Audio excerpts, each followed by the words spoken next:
It's a scene.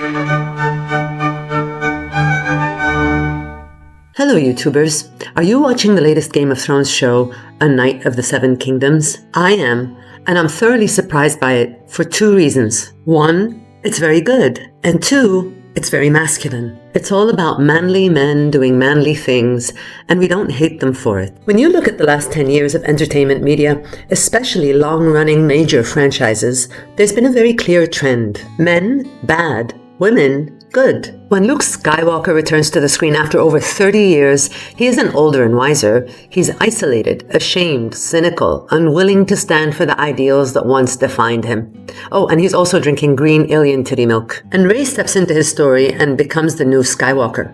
She doesn't go through the hero's journey with all the hard lessons learned along the way. She was just born ready. This character became a trope. In The Dial of Destiny, Indy returns to the screen much older. He's retired, tired, grieving, alone, and cynical. His goddaughter steps into his life and drags him back into an adventure, kicking and screaming. Doctor Who.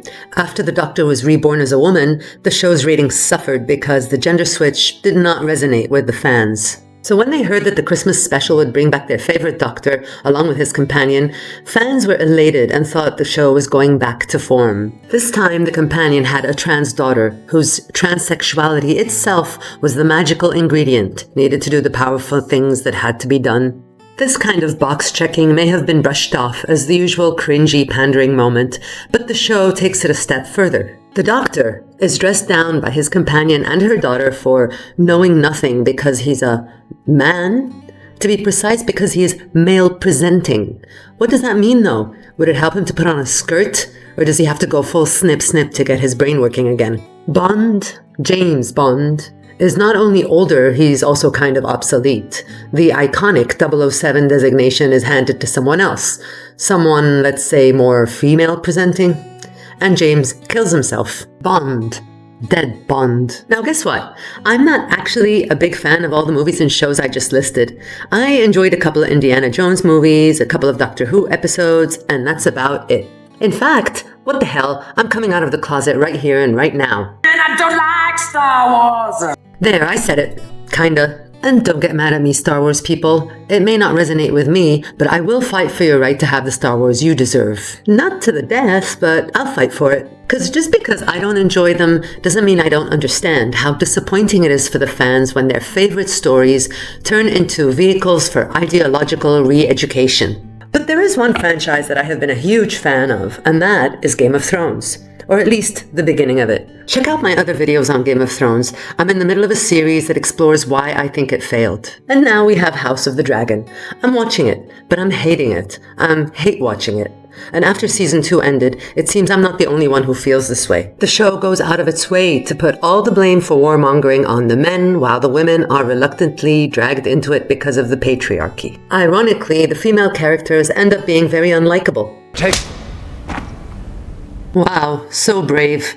It's good to be the queen. So yes, I'm tired of this trend and I don't think it served storytelling at all. In fact, I find it dumbed down and actually quite offensive. As a woman, I can tell you I do not appreciate toxic femininity. So imagine my surprise when I was watching A Knight of the Seven Kingdoms. This show is testosterone fueled.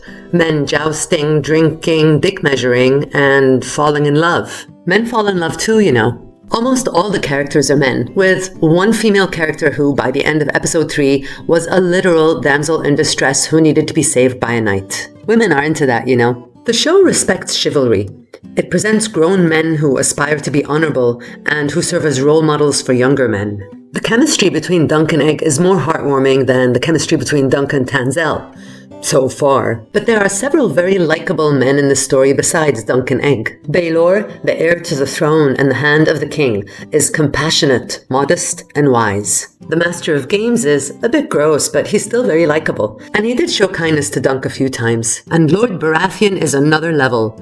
The laughing storm indeed. He loves to drink and fight and laugh and dance, and he eats up every scene he's in. And does he come off a little gay? He gives off Oberyn Martell vibes. Whatever his sexual preferences, he's a man's man who likes to have a little gay fun. Watching this show just feels like I went back in time to 2015. It's a good story with good characters, and it seems to be void of messages that are shoehorned in. After years of male deconstruction, subversion, and overcorrection, it's refreshing that a story can portray masculine ideals as aspirational. Actually, it's refreshing to have anything aspirational. So I'm a little nervous. Are they setting us up and they're going to pull the rug out later, or is this show going to be a one-time exception?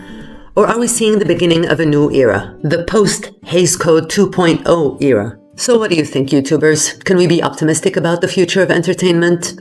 Let me know what you think in the comments. And Gary K, thank you so much for your lovely comment on my coma video. I'm new at this, so my self-esteem is a little fragile. So thank you for that. It was really appreciated. Okay, time to go. Bye. It's been seen.